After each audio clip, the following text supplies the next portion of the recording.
Welcome to the Korea Society's live webcast. I'm Jae-il, Senior Director of Arts and Culture. Skullwater is Heinz Insu Fenkl's ambitious and darkly funny novel, a haunting intergenerational coming-of-age story. It is the story of Insu, the son of a Korean mother and a GI father in the U.S. Army, living in a camp town near a U.S. military base in Korea in the early 1970s. It is also the tale of his big uncle, a geomancer who lived through the Korean War and who has been exiled to a mountain cave near the family village when this book begins. Born in South Korea to a German father and a Korean mother, Heinz Insu Fenkl himself grew up in Korea until he was 12, then moved to Germany and eventually to the United States. A professor of English at SUNY New Paltz, where he teaches creative writing, Asian and Asian American literature and film.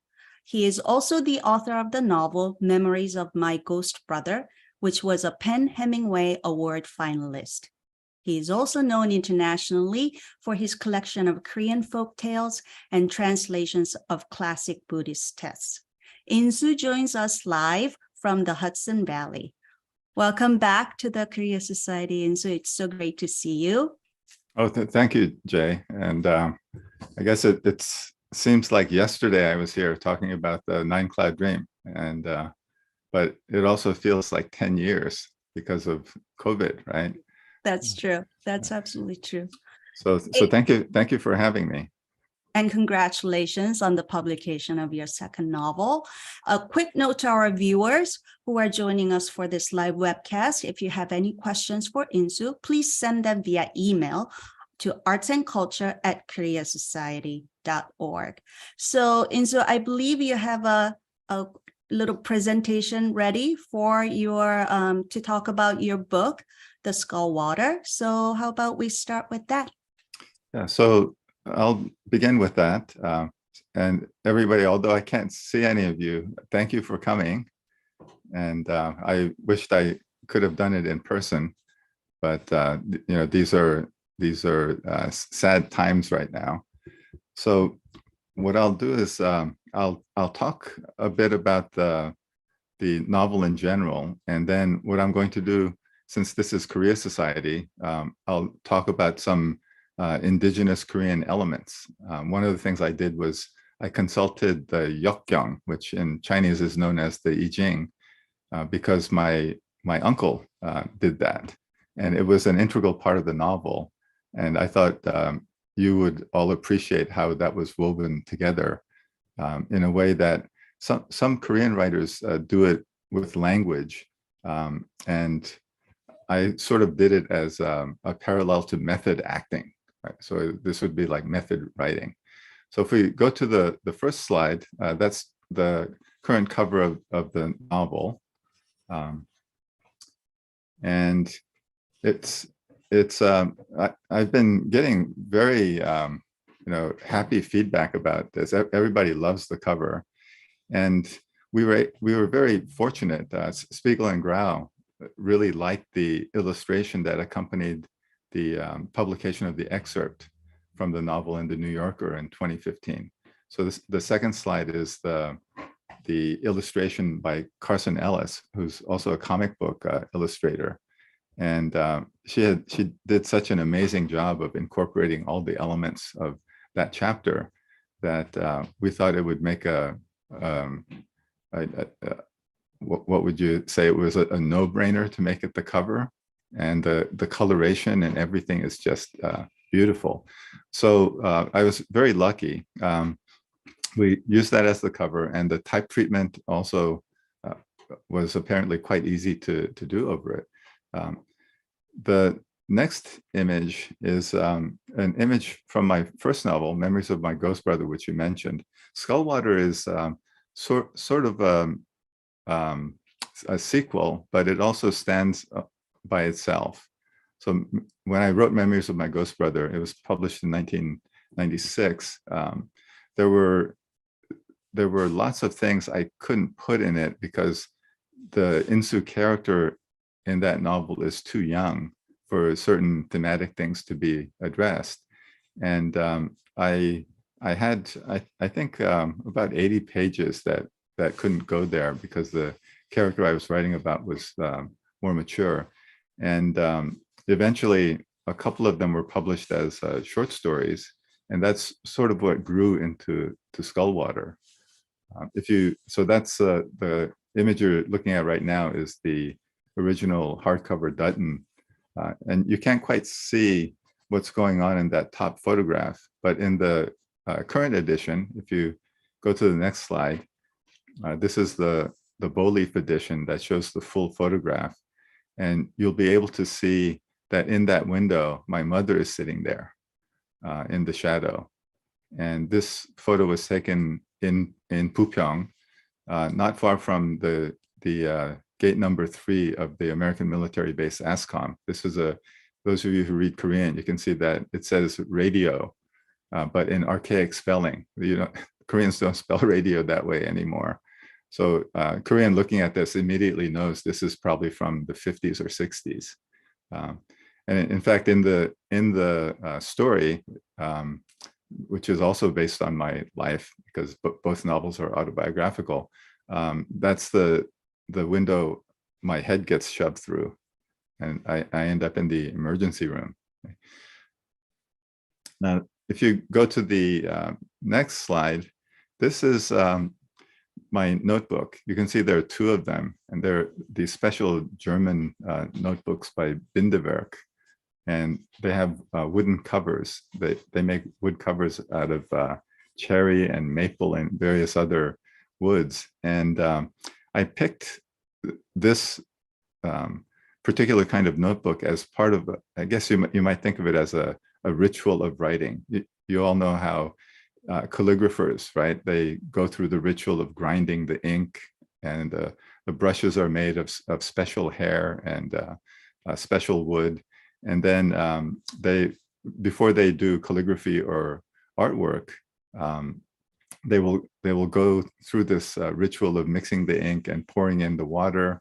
And then when everything is perfect, right, the idea is they can, like in one stroke, write a whole passage or something like that. I couldn't exactly emulate that, but what I wanted to do was incorporate that kind of cultural meaning, and also the incorporation of Taoist elements, because my big uncle was a geomancer.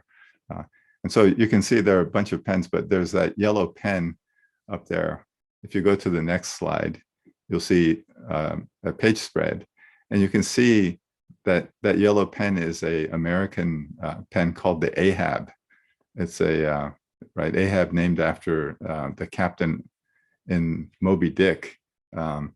And it's I figured it would be a very auspicious pen because it's also yellow. That would, in Korean, that would be hwang, and that is the color of the earth and also the color of an emperor, like hwangjae. And you can see it's all handwritten in fountain pen. And on the left, those are my consultations of the I Ching using my big uncle's method. So Skullwater, for those of you who are curious, is the fluid that accumulates in the skull of a dead person, right? And in Taoist mythology, or in folk tradition, it is said to cure any disease. And it's the thing that in the plot of the novel, the character Insu, who's based obviously on myself, hears about, and he decides that that's how he's going to cure this mysterious ailment that his uncle, his mother's oldest brother, big uncle, so in Korean that would be his kun samchun, has had for much of his life. It's a mysterious wound on his foot that would never heal, and he has had to sell all his property and visit various healers, and even consult with Western medicine. But Big Uncle does not want to have his foot amputated. And now he's very sick. The infection has spread, and he's in a cave across the river because his wound, is festering, and the family doesn't like the way it smells, so they've exiled him to a cave, and he may be dying. So when Insu finds out about the skull water, he thinks, that might be the way to help cure his uncle. And so much of the plot of Skull Water is about him and his friends, who are also mixed race, having misadventures on their quest to obtain this skull water. Now, my big uncle was a geomancer. So he was the sort of person who could read the energy, or the qi, or qi, I get in Chinese, of a landscape. And geomancers are people who would locate auspicious sites for graves and for houses. And my big uncle also occasionally would do an exorcism. So he knew a lot of mysterious, Taoist things. And in some respects, he was like what in Korea would be classified as a paksumudang, somebody who wasn't a shaman, but did it in a kind of academic way, consulting texts, right? So he did that sort of thing. And one of the things I remembered from my childhood was when I visited him, he would often like scratch stuff in the dirt. I thought he was making stick figures while he would mumble what I thought was poetry. And then after he did this, he would declare that he had to do something, or he had gotten an answer to something. So I had no idea what that was. Many years later in graduate school, when I was doing my tutorial in classical Chinese, I realized that what he was doing was he was drawing pictographic representations of the earliest Chinese characters for the names of hexagrams in the I Ching. So I started studying the I Ching as a graduate student. And so for this novel, I thought, since a lot of it is coming from my own experience and memory, and some of it has to be imagined from stories my big uncle told me, because the novel has two parallel storylines. One is in the 70s, following Insu and his friends, and the other is in the 1950s, with following big uncle in the early days of the Korean War, while he's trying to survive. I had to enhance my my memory, but also I wanted something to trigger my imagination. And so I started consulting the I Ching the way he did, with the pictograms. And this is an example of how before I started writing during a particular chapter, usually I would do a consultation, and then I would think about it. And then those images would actually resonate throughout the chapter, even though I wasn't thinking about it consciously at that point. So if we go to the next slide, that's the opening, that's the inside title page. And as you can see, I sign Insu in Korean. And in the middle of that is the red tojang that says Insu. And it's I remember in Korea, this one was made later, but when I first went to a tojang maker to make my signature seal in Korea, they said, your spelling is wrong, because I wanted the in, the ojil in is common for the name Insu, which is a Korean name, but Su, the Chinese character for Su, is usually one that means like epitome or the best of something, but I use the water Su. And the tojang maker said, you can't use the water Su in your name. But the reason I use the water Su is because not only is that a Taoist reference, but in Western astrology, I'm an Aquarius. So if I write Insu with the ojil in and the water Su, it looks like I wrote man equals water, which in Western astrology, that Aquarius is the water bearer, right? So I use the tojang, and if I am fortunate to be able to sign any of the books for you in the future in person, this is what you'll see. Okay, so the next slide, and also you've probably noticed there's a pictogram on top of that title page, and I'll talk about that later. But here's the opening of the book, and you'll see that there's a pictogram at the top. And I won't tell you what that is yet, but it looks decorative.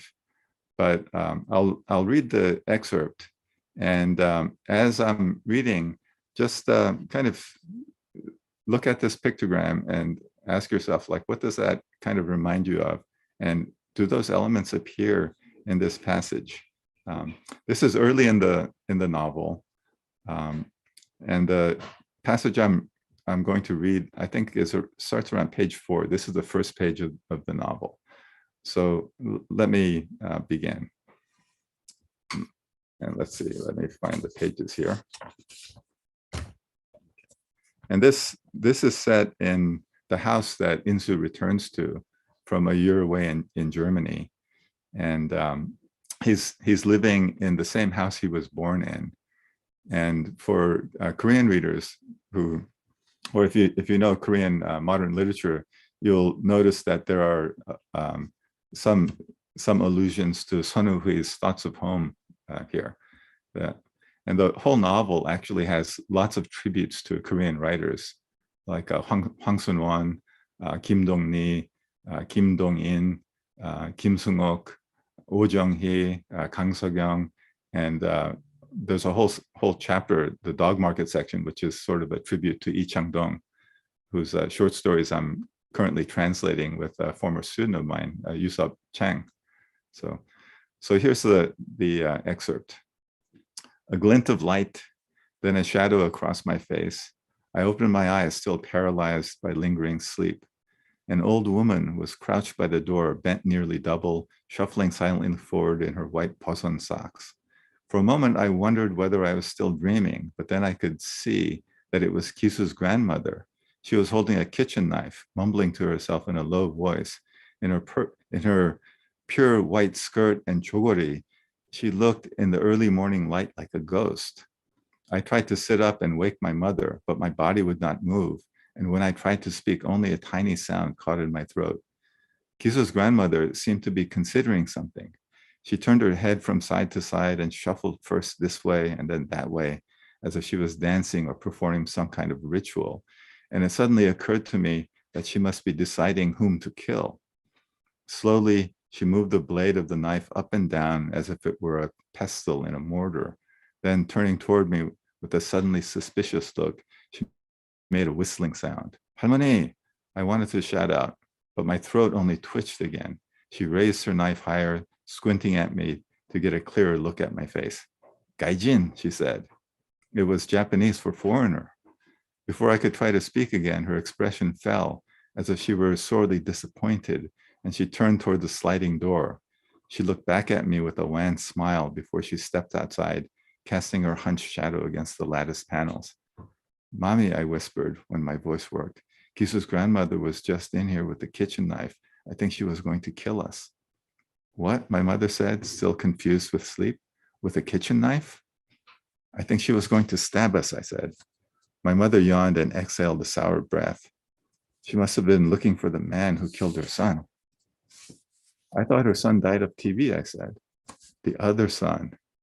He was tortured and murdered by the Japanese for being a subversive. He was in the language society. But why was she in our room, I asked. I guess we'll have to put a lock on, huh? My mother said. She's getting senile. My mother rolled onto her other side to face my little sister, Anna, and fell back asleep as if nothing had happened. I got up and went out onto the maru, still in my underwear. The cool morning air dried the clammy sweat that covered my body, and I shivered before the sun slowly warmed me. The door to the other family room was open, and inside I could see Kisu's mother wagging her finger at Halmoni, who sat hunched on the floor, her legs splayed out in front of her, crying soundlessly. Korea was still a kingdom when Halmoni was a young woman.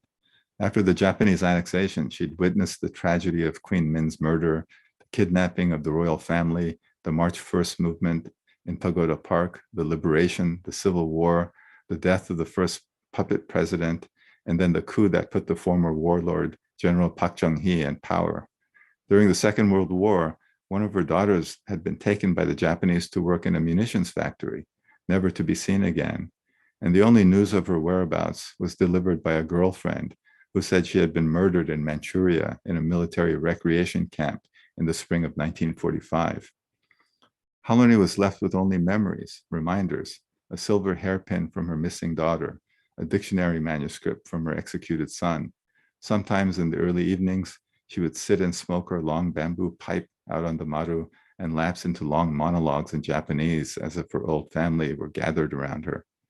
It was unintelligible to me and Kisu, but to his mother, to Mami, and to my aunt Imo, all of them fluent in Japanese from their childhood under the occupation, what she said often made them weep or cry out for her to stop.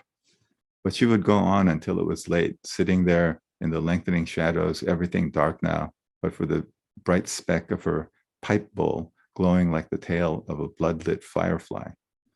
Imo, I said one night, what's Halmoni talking about in Japanese all the time? She's just remembering, said Imo. She's old and she's talking about old things to dead people. She thinks it's still 1939. We weren't allowed to speak Korean then, at least not so anyone could hear. There were police everywhere. But I want to know what she's saying. What for, she said. You don't need to know such things. I want to know. Well, maybe she'll speak Korean one night, huh? Why won't you translate, I asked. Absolutely not, she said. A few nights later, Kisu and I sat with his grandmother as she smoked her pipe, and we took turns whispering to her, Halmoni, the Japanese are all gone. No one's going to hear you if you talk in Korean. We said this to her again and again, taking turns from each side, until, whether because of our patience or just some slip of the mind, her cadence suddenly changed. Yeah, she said. Go look by the gate and see if anyone's around. Nobody, Halmoni, said Kisu. Halmoni said a phrase or two in Japanese as if to make sure. And then in Korean, she said, wrap him hand and foot, head and body. Put boiled eggs in his palms when you bind them. You don't know if he might get hungry on the journey. Fill his mouth with dry rice to keep the cheeks from sinking. He can cook it in the next world. Wrap him tight, really tight, until you can hear his bones and gristle crunch, ududuk, ududuk, and lay him snug in the lacquered coffin. Have you washed his hair? Who's making the banners and the funeral clothes? Where are the long bamboo poles? Why can't I smell any incense, huh? The maru was thick with her pipe smoke, and Kisu squinted at me in alarm, though he was obviously curious. Don't burn the calligraphy, Halmoni said. Wrap it in bedding and hide it well. He knows the life story of each word like it's his own ancestor, and we have to keep those words safe, you know, like our family register. She made gestures in the air as if she were writing Chinese characters. Did you hear what he said? She said. It's all one single big word, Mother, like we've forgotten what it sounds like. We have to keep looking until we find it again, and then everything will be whole again. What a scholar. What did he get? How did he get so wise when we couldn't even send him to university? What do you think, Jinju? Do you think he'll ever marry? Or will he sneak off to Heinz Temple and cut off all his hair like he always jokes to me? Imagine that. It's all one single big word, Mother. One single big word. What do you suppose it could be? And what could it look like in that fancy calligraphy? More complicated than dragon or turtle, huh? Or do you suppose he'll be able to draw it with a few quick sickle shapes in Hangul? You Christians are always saying it's God or love or some nonsense. One single big word. Imagine that. Don't forget to put the dry rice in his mouth so the cheeks don't sink in. Smooth his palms over the eggs to give his hands a nice shape. You don't want his fingers getting all twisted when they dry. Close his eyelids gently and don't push down so hard on his eyes. He's got to see when he goes to that world. Someone knocked at the gate just then, and Halmoni stopped abruptly. She began babbling on in Japanese again, her voice shrill and fearful, until Kisu's mother ran out of the kitchen to soothe her, telling her it was only the Buddhist monks from Medicine Mountain coming for alms. We never tried our trick again. Halmoni was calling forth the family ghost before joining them herself, fading away so that by the time the first July moon waned to a sliver, she would no longer sit out on the maru. Now they kept her lying on her bed mat in the dimly lit room, and she became deathly quiet. From outside on the maru, I could see how stiffly and silently she lay there, just waiting patiently for some spirit to come call her away. So that is the the passage. And if we go to the next slide now, you'll see this is the reading for the one big word chapter. And you'll see if you read this as a pictogram, you see that on the left, it looks like it's a person, like a stick figure of a person. And then in the middle there, you see some sharp things that one might look like a knife, right? And then on the right, it looks like somebody might be curled up asleep or running away. Now, if we go to the next slide, you'll see that the Korean reading for those two pictograms is actually daegwa, Dae meaning great or big, and the kwa is actually, if you look at the reading below, which gives it's the reading from in Chinese from the Baines and Wilhelm translation of the I Ching. It means the great pass. The kwa is like a pass, and what the pictogram on the right actually represents, the middle part that looks like the sharp things is actually footprints. It's a motion radical, and the part on the right is actually a skeleton, like an ancestral skeleton. So if you think about that, this is a passage that happens before Halmoni, right? Halmoni is basically on her last legs, so to speak. She's going to pass away soon. But this also prefaces the theme of the book as a whole, because the stick figure, if you look in the middle, that also looks kind of like a shovel. And if you read the right part of it as the pictogram for a skeleton, it's kids going to dig up a body to get skull water. And the upper part of that pictogram you see looks kind of like a head. So this is the one big word. And if we go to the next slide, I don't have time to gloss this, but this is actually the textual reading from the I Ching, from the Baines and Wilhelm translation. And what it says is, right, it says, the hexagram represents a beam that is thick and heavy in the middle, but too weak at the ends. This is a condition that cannot last. It must be changed, must pass, or misfortune will result. And that's actually the condition at the opening of the novel. And if we go to the bottom part of that, it says, nothing is to be achieved by forcible measures. So things are going to get achieved sort of by attempted ingenuity. And of course, things don't work out the way they're supposed to. That's now if we go to the next page, this is the cover of Kunmong.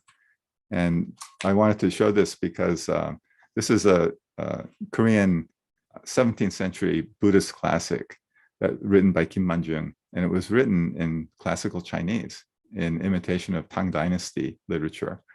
And while I was translating this, it took me about 12 years.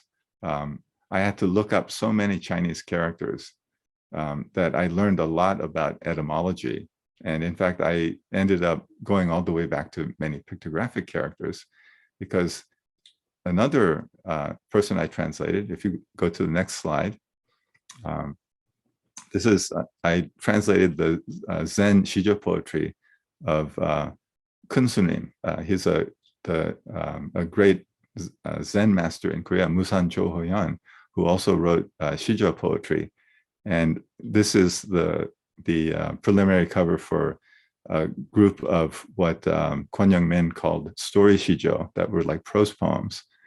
And they were so difficult to translate that I really did have to look up things like pictograms, because Master Cho was writing in a very strange way. He was writing in Hangul as if he were writing in Hanja.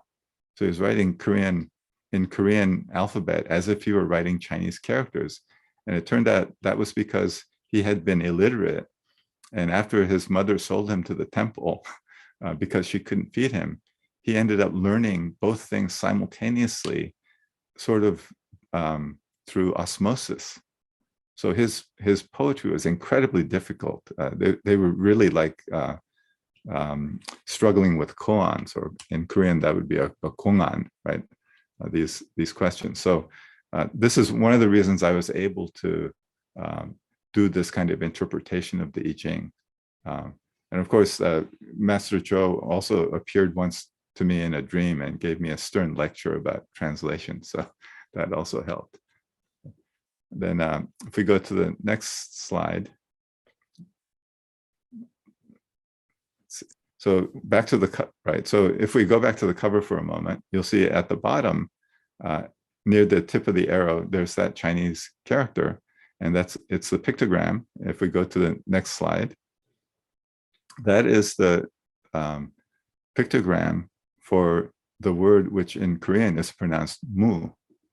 And mu, this particular Chinese character is the one that designates shamanism, or a shaman.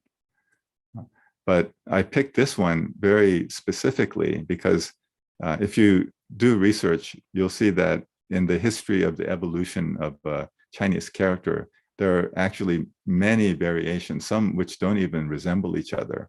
If we go to the next page, you'll see those are a bunch of potential pictograms or Chinese characters for mu.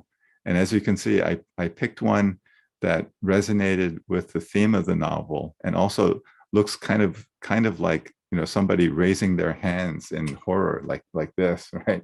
Or crying into their hands. And the top part, the two triangles, also with the hands at the bottom, also looks like it could be somebody covering their face, or this could be a skull. But the middle part of the character, actually, if you look at on the lower left, you'll see a much simpler one that shows two people dancing between heaven and earth. And that's what a shamanic ritual is. So if we go to the next slide, you'll see this is the computer translation. I couldn't give you every page. So what I did was I went to Naver Dictionary and looked up, right, the different phonetic readings of mu in Korean, and you'll see the various Chinese characters there. And if you look at them, you'll see one of them means nothing, right? It's a negation mu. And that's why it says nothing, nothing, no, no, no there. It's kind of entertaining to see the bad machine translation. But then if you look at the Chinese characters, you'll see there's one that means to seek. So in the novel, they're on a quest to seek Skullwater. Another one means uninhabited, or by the lakeside. There's a scene in towards the beginning where the North Han has a dam and it has turned it into a kind of lake. So there's a figurative lakeside. Next one, you see grandmother or mother, right?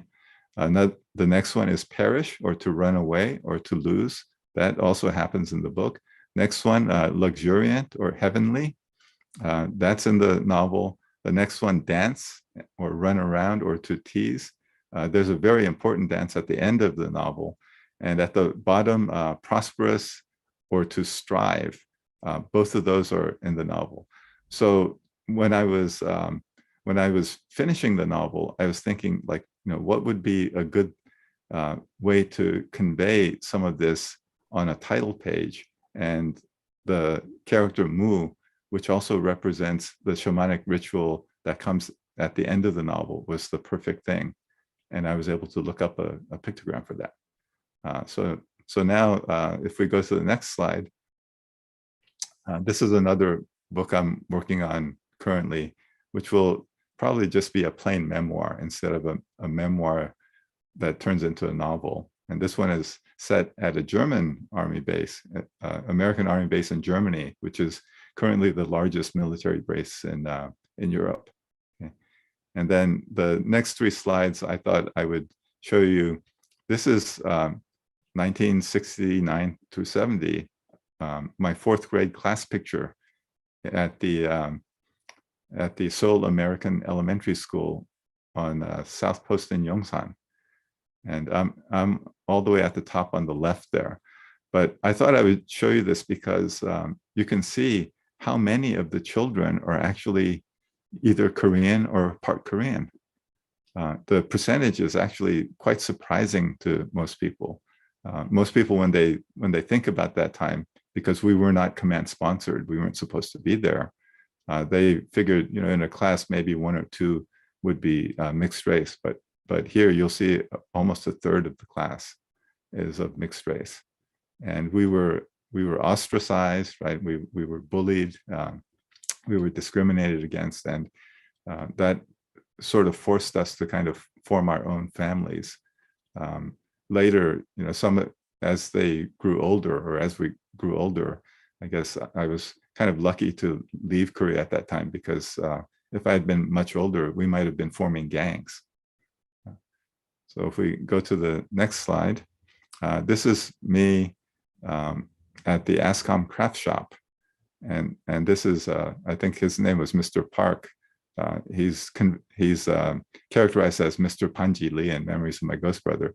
And he's using my Korean fountain pen, my first fountain pen, which was a knockoff of a Japanese fountain pen, which was a knockoff of a Parker pen. So that's, and we're designing a little, it was like a propeller powered car. And then if we go to the last slide, that's me looking quite happy and clueless. And this would have been a photo taken in front of a backdrop.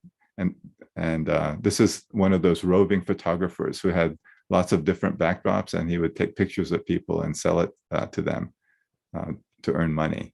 So kind of clueless, happy times when I was a child. So let's see. Yeah. Thank you so much, Insu. It's so great to hear from you about all the thinking and all the thoughts that went into just the pictograms that you that you added in your book. But I also I have so many questions that I wanted to ask you about your book, because this has so many different stories. As you mentioned, it's a story about Insu growing up in the 1970s. It is also the story of his big uncle during the war. But as you mentioned, the main character is named Insu, and you've stated many times that it is largely autobiographical novel. And you've also just mentioned that you are writing a memoir. So what makes you, or what makes a writer choose to write a fiction instead of a memoir? And what is the challenge when you're creating a fictional story based on your own life? Well, in my case, it kind of happened by accident, because my first publisher decided to market Memories of My Ghost Brother as a novel and not a memoir. And the reasoning in those days was that no one was going to buy a memoir by somebody who wasn't already famous. That turned out to be totally incorrect, because the same season my book came out was when Angela's Ashes came out, and that totally changed the landscape of publishing, because it was a fantastically best-selling memoir by an unknown person, right? But because their logic was no one's going to buy a memoir by somebody not famous, but novels by people of color that are first novels actually get a fair bit of attention. So I had asked my editor if they could just market it as literature, but they said, no, the bookstore has to decide where to put it. So I went with that. And so that set a precedent, and I couldn't exactly write a nonfiction work that was the sequel to a piece of fiction. And also when the New Yorker published the Five Arrows excerpt, they asked if they could classify it as fiction too. So that's one of the reasons it's a novel. But writing a memoir-like work as fiction also gives you lots of advantages as a writer, because it opens up more possibilities for storytelling. And when you're writing a memoir, one of the ironic things that happens is real life is generally less plausible than fiction.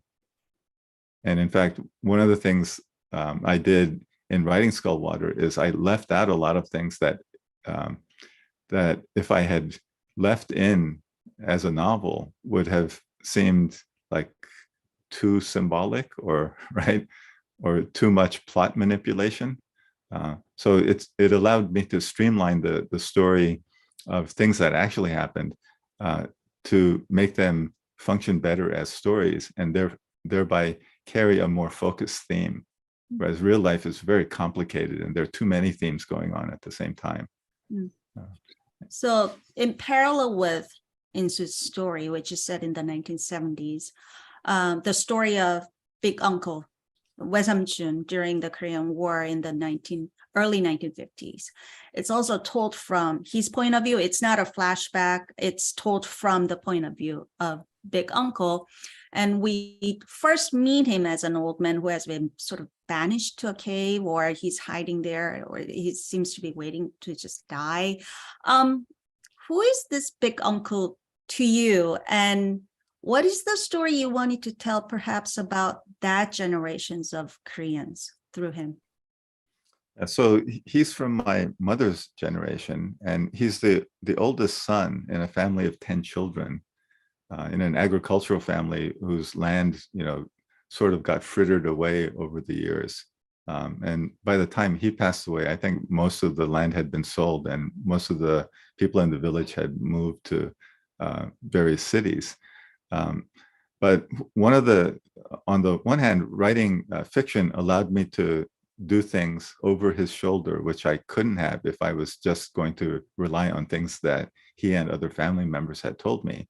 And I was also able to do some historical research to confirm things to make sure they were correct in his story. So one thing I wanted to do with his story is sort of dramatize what it must have been like to be a refugee in the early days of the war, and how chaotic it was. And of course, in his case, he's especially vulnerable because of the injury to his foot. The other thing I wanted to show was that even in that kind of adversity, people can actually help each other. On the one hand, people are taking advantage of each other, but on the other hand, they also form very deep and meaningful relationships with each other.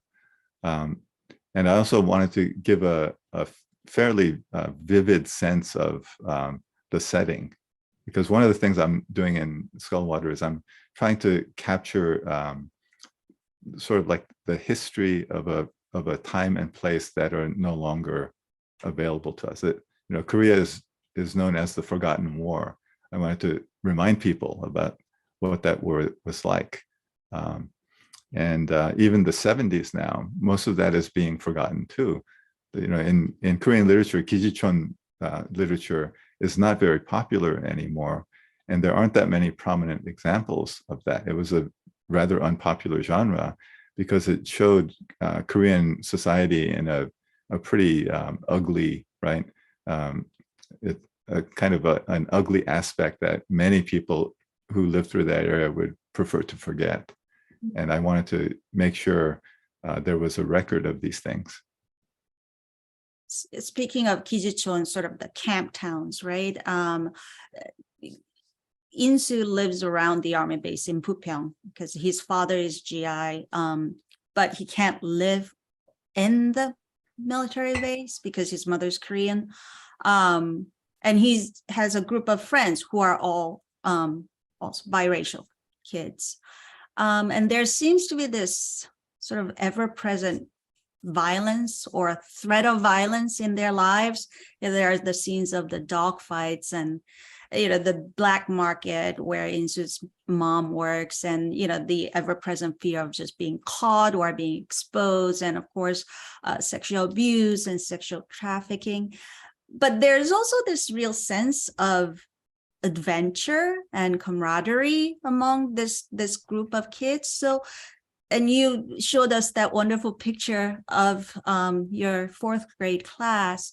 Can you tell us a little bit about creating this world, writing about this world of kids who sort of seems to be floating through life, not belonging anywhere, because I think one of the saddest sentence, sort of the line from the book was when Patsy says that people like us don't really have a future.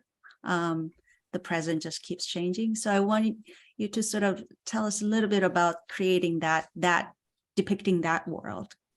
Yes. So for me, that was just daily life. So when I reflect back on it now, all of those horrible potential things that could have happened to us is really quite alarming. But at the time, when you're a kid, you're not thinking about the potential consequences of things. I mean, we would skip, even when I was in third grade, we would like get off the bus before we got to school, and then we would just play on the army base, or we would take the bus all the way to the bus depot and not get off at school. And then we'd take another bus and go to someplace like Kimpo Air Base or some other military post, and then climb a water tower that was 200 feet high, or watch airplanes landing, or get onto the landing pad of a helicopter and have the military police shoo us away. But so we did those kinds of things all the time, because when we were on the army bases, there was really nobody to supervise us. And GIs aren't really known for being all that concerned about kids. Some of them would care, but as long as we didn't obtrusively get in anybody's way, we could basically go wherever we wanted. And so for us, it was like an adventure. And the military bus system was amazing, because there are so many American military outposts in Korea. If you were allowed to ride the military buses with the military ID card, you could basically go anywhere where the buses went. So we could go to those little recreation center army bases almost right up to the DMZ. So when we were living that way, of course, we also formed communities that were really like, tightly knit families. We weren't so much like kids as relatives. And we also didn't really make plans, because we were also the children of soldiers. So in any of our lives, we would be uprooted and moved someplace, usually every couple of years. So it was very difficult to put down any kind of meaningful roots. And among the culture of army brats, one of the things that's very common is they don't say goodbye to each other, because on the one hand, it's very painful, but on the other hand, you never know when you'll see somebody again. You may end up in Germany together, or you may be in Folk Park, Louisiana, or Fort Ord, California, and you constantly run into people almost randomly that you knew from before. And the line Patsy says was very accurate for many of us. In my case, I never even imagined going to college. I just assumed that I would become a soldier, because that's what everybody around me was, right? And I ended up going to college. I ended up going to Vassar, luckily by accident, because I was throwing away a recruiting postcard and my father saw it.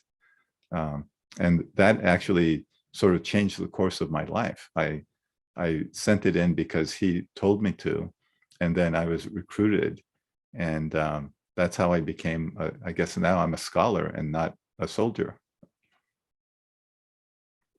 And the Korea you've written about in this book, as you mentioned, that of the 70s and 50s, is something that even many Koreans of today would not necessarily recognize or remember.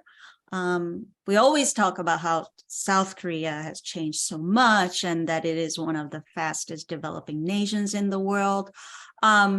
And one of the things I guess changed a lot is sort of this concept of mission, or I guess superstitions. A lot of the concepts that you actually depict in this novel, such as the shamanism, geomancy, and all these mythical stories, many of them has been sort of dismissed as superstitions or something of the past, but we also hear that a lot of Koreans are still holding on to those beliefs these days. I was just wondering what you are thinking of, how that Koreans of today would think about the stories that you tell in this book. I think I heard from an old colleague of mine who's now a translator, and he asked a Korean publisher, and the Korean publisher said, "Oh, this is just another book that has a lot of shin in it, and it's not going to be of very much interest to Korean readership."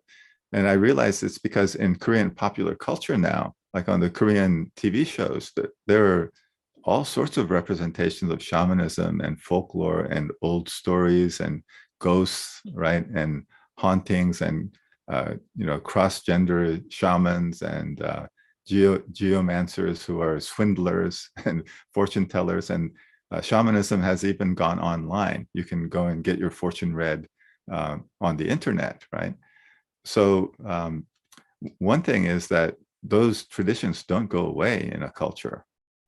In fact, what's happened is in contemporary times, because of the information society, I think it's actually become more prevalent in a certain way. In the same way that in American culture, why do all periodicals and online journals and things that are for the popular readership, why do they all still have an astrology column when most people, right, that they say they don't believe in astrology, and yet they consult their horoscopes? And this is, on the one hand, this is also true of Korea, but on the other hand, if you're looking at it more from the point of view of an anthropologist, one of the things you see is that Korean culture, it really does have a deeply rooted shamanic and animist tradition. The indigenous tradition is woven in even to Christianity. Even though Christianity was inimical to that tradition, and Confucianism also tried to stamp it out, what it did was it caused that tradition, oddly enough, to initially go into the women's culture.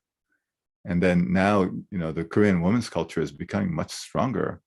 And these old traditions are actually rising again. I mean, the whole scandal with Park Geun-hye, right? And the fact that she was consulting a shaman. And Americans should realize, well, wasn't that like President Reagan consulting his astrologer? Like, what's the big deal? But that's another indication of how prevalent Mishin still is. And of course, it will not go away. One of the things you notice, or I remember I noticed it when I was on my Fulbright. My wife and I were directing the Fulbright summer seminar in Korean history and culture in 1985. She was the director.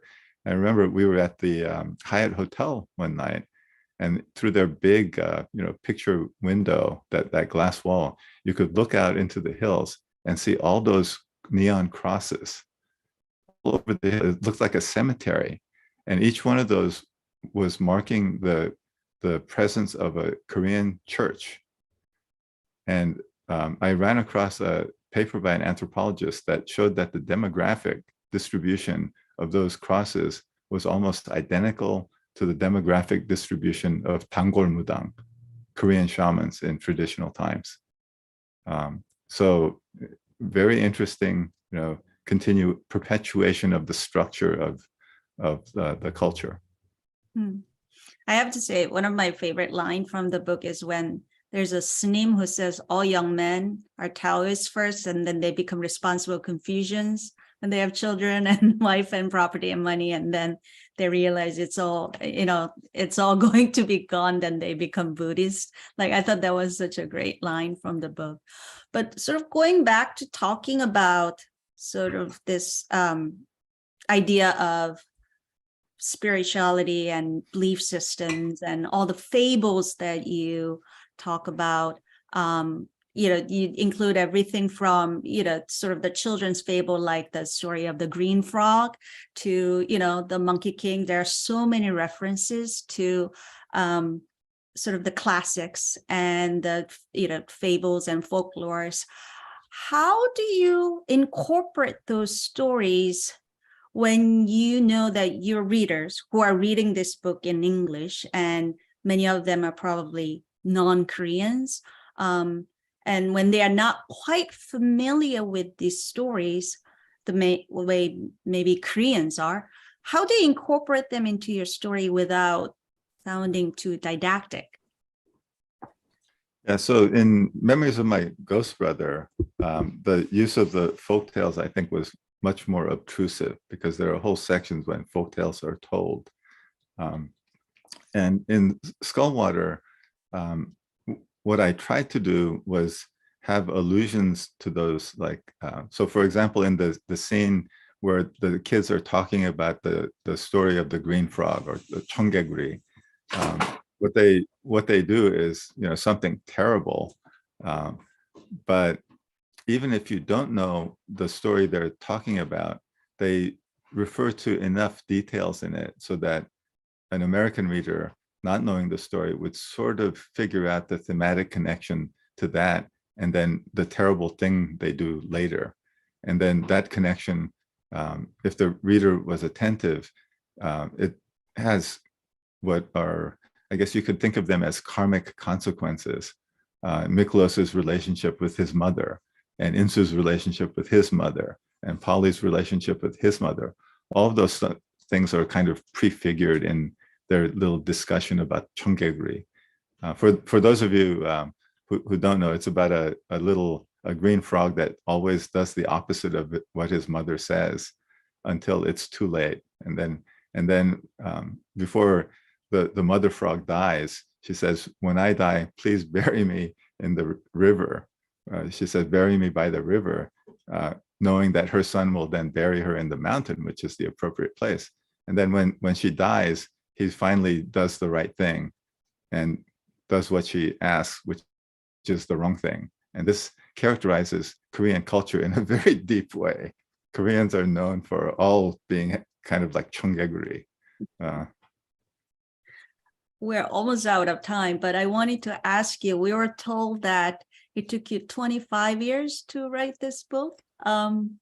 Why did it take so long? And hopefully it's not going to take another 25 years to read another book from you. Yeah, I guess, well, it's, 25 years is a long time, but I was really busy in between, right? It took me 12 of those years to translate the Nine Cloud Dream. And I also translated some major Korean writers in the interim. I translated a novella by Lee Mun-yeol, and I also did some collections of Korean folk tales. So it wasn't that I wasn't busy. I also spent a few years kind of practicing so that I could write in the appropriate style in my translation of the Nine Cloud Dream. And in the process of doing that, I developed a different kind of approach to writing. So the majority of Skullwater was actually written over 5 months while I was on sabbatical using this method. So I wrote 400 pages in 5 months. But in order to be able to do that, I spent a lot of time coming up with this method. And translation was actually very helpful in creating a discipline for writing. And of course, there are some other works that I have been working on that are like half finished and partially finished. So if I'm fortunate, then my next book won't take another 25 years. The other thing, which I think Koreans will be especially appreciative of, is that when I turned 60, I became an adult, right? So in Korea, when you're 60, when you have the 5 cycles of the lunar zodiac behind you, then what's happened is you finally achieved adulthood, and it's like a second birth. So as far as I'm concerned, I'm only 3 years old, and I've been very productive in my first 3 years. You certainly have. So thank you so much, Insu, for your wonderful book and for joining us tonight. We wish you all the best. Skull Water is available wherever the books are sold. So please check it out. Happy publishing day. Yeah. Today, Thank you. just came out today, right? So Yes. yeah. So Today was the launch. congratulations. And, Special thanks to Peter, our IT director, for making this live webcast a possibility, and to Campbell, the Arts and Culture Program Associate, for getting all the questions and doing all the social media postings. And of course, our thanks to you, our members and viewers. We hope you'll join us again. Check out what's coming up on our website, koreasociety.org, where you can sign up to receive our emails or join us as a member, and make sure you like and subscribe our YouTube channel. Thank you so much and good night. Thank you all for coming.